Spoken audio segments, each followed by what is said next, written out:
북한군이 우리 쪽으로 월남하는 경우는 많이 들어봤는데 그것도 우리나라에서 근무하고 있는 주한미군이 북한으로 넘어갔다는 얘기는 굉장히 생소합니다. 그래서 오늘 많은 댓글들이 이 뉴스에 좀 달렸습니다.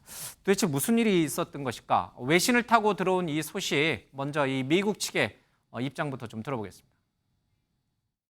What we do know is that one of our service members who was on a tour willfully and without authorization crossed the military demarcation line. We believe that he is in the BRK custody. 월북을 조금 정리를 좀 해보도록 하겠습니다. 2021년 1월 이 병사 트래비스 킹이라고 하는 2등병입니다. 주한미군입니다. 이 병사는 정찰병으로 미군에 입대를 하게 됩니다. 그런데 입대 이후에 주한미군으로 활동하면서 그냥 평범하게 군 생활을 한 것은 아닙니다. 봤더니 지난해 9월 서울 마포구에서 술을 마시다가 우리 한국인들과 시비가 붙어서 한국인을 좀 폭행한 일이 좀 있었습니다. 그리고 지난해 10월에도 이 당시 경찰 순찰차에 탔는데 이 순찰차 뒷문을 발로 차고 걷어차서 한 50여만 원, 뭐 실제로 보면 한 100여만 원의 그런 피해를 입힌 일도 있습니다. 이것과 관련해서 재판을 받고 있고 구류도 당해 있습니다. 자, 구류를 받고 처벌을 받았지만 미군은 미군 본토로 이 병사를 이송을 해서 거기에서 또 다른 어떤 추가 벌칙을 줄 예정이었습니다. 그 사이에 이 트래비스 킹이 북한으로 월북한 겁니다. 이 사건은 굉장히 조금 약간 좀 충격적인 그런 사건인 것 같습니다. 그러니까 미국으로 돌아가서 처벌받는 게 두려워서 감시가 소홀한 틈을 타서 판문점에서 관광객인 것으로 위장하고 있다가 급작스럽게 미국으로 넘어간 것인가. 넘어가면서 이 트래비스 킹이라는 주한미군이 하하하 이렇게 하면서 굉장히 막 웃으면서 넘어갔다라는 그런 목격자 증언도 있습니다. 김준호 변호사님. 네. 미국으로 돌아갔을 때 처벌이 두려워서 그 무시무시한 인권 탄압 국가라고 하는 그 북한으로 넘어간 건가요? 네, 뭐 근데 사실 유사 사례가 있습니다. 60년대, 70년대, 80년대 예. 얘기여서 그렇지. 그래서 그 영국의 한 감독이 다큐로 찍은 푸른 눈의 평양 시민이라는 다큐도 있거든요. 예. 그게 이제 거기 월북해서 넘어가서 그 미군 역할을 하는 영화 배우로 쭉 사시다가 돌아가신 분도 예. 있어요. 그번 분들 중에서도 몇 분은 그 당시에 그 뭔가 처벌을 두려워서, 물론 어떤 경우는 그 베트남전에 끌려갈까봐 예. 이제 월북하신 분들도 있거든요. 그래서 그런 케이스들이 있기 때문에 아주 새로운 건 아닌데 굉장히 간격이 되게 오랜만이어서 아마 미군이 월북한 것은 1982년 이후에 예. 처음일 것 같고요. 그래서 뭐 의례적인 거긴 한데 뭐 아주 놀라운 건 아니다. 다만 DMZ나 휴전선을 넘는 게 아니라 요 그 판문점에서 넘어섰다는 점이 좀 상징적이고 예. 요와 관련해서 좀 재발 방지책을 좀 잘 마련하는 것도 필요하지 않을까 싶습니다. 이분들은 어떻게 됐어요? 1962년, 63년, 65년에 북한으로 넘어간 사람들은 어떻게 다시 미국으로 돌아왔어요? 아니면 거기서 살다가 거기에 묻혔어요? 세 분은 거기서 사망하셨고요. 그 드레스녹 아마 앱셔 페리시 요 분들은 아마 거기서 사망하셨을 거고 예. 젠킨스라는 분은 이제 납치된 그 일본 여자와 결혼을 했었는데 예. 그분이 이제 다시 그 조일 관계, 북한과 일본의 관계가 정상화했을 때 납북 일본인들을 예. 보내지 않습니까? 그 과정에서 돌아갔고 그러다가 같이 돌아가면서 약간 다시 미국, 일본에서 살다가 아마 이제 돌아가신 것으로 제가 알고 있습니다. 월북한 미군인들은 북한의 실상이나 그런 걸 보면서도 다시 미국 땅을 밟지 못했군요. 아니 대접을 잘 받고 영화 배우로 살면서 교수도 하고 이랬던 분들이 있기 때문에 북한에서 영화 배우 교수 대접 받으면 좋은가요? 미국에서 사는 삶보다 그 더 행복한 당시에는 삶인가요? 이분들 같은 경우는 예. 사실은 그렇게 뭐 장교급이나 이런 분들이 아니었기 때문에 개인 생활상을 비추어 보면 이제 그 뭐 드레스녹 이분은 본인의 삶에 이제 만족해하는. 그러니까 뭐 이건 좀 이단적인 경우기 때문에 뭐 예. 이건 체제의 우월성과는 좀 무관한 얘기입니다만 알겠습니다. 뭐 이 다큐멘터리가 있기 때문에 한번 보시고 그 아마 젠킨스라는 분의 책도 회고록도 번역이 된 것으로 알고 있습니다.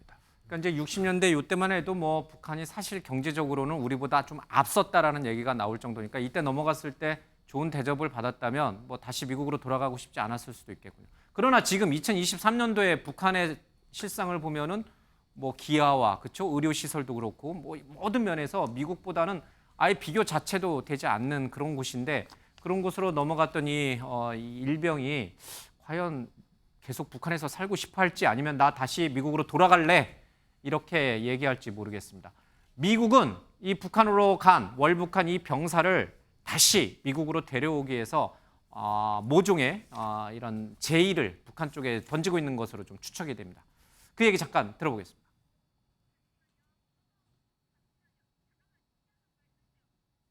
백악관 얘기 좀 들어보려고 했는데 아직 준비가 안 됐나요? 예, 됐으면 들려주세요. The White House, the Department of Defense, the State Department, and also the UN are all working together to ascertain more information and resolve the situation. 예, 북한 카운터파트와 지금 미 국방부가 얘기를 하고 있다. 미국의 국방부가 나섰다는 얘기는 이 병사를 미국으로 다시 데려오기 위한 접촉이 시작됐다 이런 얘기를 하고 있고 바이든 대통령도 보고됐다는 얘기를 하고 있습니다. 미국은 아마 기억하실지 모르겠습니다만은 북한으로 여행을 갔다가 식물인간 상태로 미국으로 돌아온 원비어 사건을 잘 기억하고 있을 겁니다. 막 울면서 미국으로 돌아가게 해달라고 외쳤던 그 생생한 모습들을 기억하고 있는데 신조 의원님, 네. 이 병사가 자발적으로 월북을 했다 하더라도 네. 이 지금처럼 이 아주 얼어붙은 북미 관계에서 늘 언제나 미국을 압박하는 협상용 카드로 북한이 활용할 가능성이 높잖아요. 그런데요. 아까 그 60년대 그거랑 지금은 상황 자체가 다릅니다. 예. 그러니까 그때는 가가지고 북한 입장에서는 이제 체제 선전의 도구로 그 미국인들을 이제 활용을 한 거죠. 잘 접대해주고. 네, 잘 접대해주고 그런 건데 그건 아주 예외적인 경우고요. 우리가 저걸 보자고요. 그 제일동포 10만 명 정도가요. 김일성이 이제 귀국하라 그래갖고 지상 낙원인 줄 알고 10만 명 정도가 갔다가 만경봉호 타고. 예, 만경봉 아주 비참한 최근에 그래갖고 뭐 탈북한 분들도 굉장히 예. 많고요. 그분들 얘기 참 들어보면 기가 막힐 정도입니다. 근데 예, 제가 봤을 때 저 트래비스 킹 저 친구는 예. 오토 원비어 사건도 모르고 철부지처럼 그러니까 우리가 뭐 늑대 무서워서 뭐 피하니까 뭐 호랑이 만나는데 지금 그런 정도가 아니거든요. 예. 잘못하면 저 이상한 꼴 당하기가 굉장히 쉽고 저런 사람이 하나 왔다 갖고 지금 북한이 뭐 체제 선전 도구로 이용하겠어요? 북한 자체가 심지어 지금 뭐 개성 제2 도시인 개성을 넘어서 평양 일부에서도 아사자가 나온다고 할 정도인데 저런 예. 사람 데려다가 무슨 체제 선전 도구로 뭐 한다는 게 얼마나 의미가 있겠습니까? 그런데 결국은 이제 북한 입장에서는 미국하고의 뭔가를 할 수 있는 하나의 그 협상 재료, 바기닝 협상용 칩이라고 카드. 하죠. 예. 그런 걸로 뭐 활용할 가능성이 있어서 아마도 이제 미국이 저는 저 트래비스 킹을 북한과의 일정한 협상을 통해서 본국으로 송환하는데 성공하지 않을까 보여져요. 예, 근데 북한도 지금 그냥 붙잡아두고 싶어 하진 않아요. 예, 북한에게 뭔가는 일정한 기브 앤 테이크는 있어야 되겠죠. 그러면 저 트래비스 킹은 어떻게 되겠어요? 가중처벌 받겠죠. 예. 북한 입장으로서도 트래비스 킹을 정치적으로 북미 관계를 위해서 개선을 위해서 뭔가 모종의 협상용 카드로 활용할 가능성이 높다. 자, 이게 좋은 쪽이든 나쁜 쪽이든 트래비스 킹의 미국 송환을 위해서 북미가 접촉하는 계기가 되는 건 또 맞는 것 같아요. 좋은 쪽이든 나쁜 쪽이든 네, 북미가 다시 협상 테이블에 앉는 거잖아요. 그렇습니다. 그런 부분으로 인해서 북미 관계가 개선이 되고 혹여나 그 여파가 남북 관계 개선에도 영향을 줄 수 있을 것인가?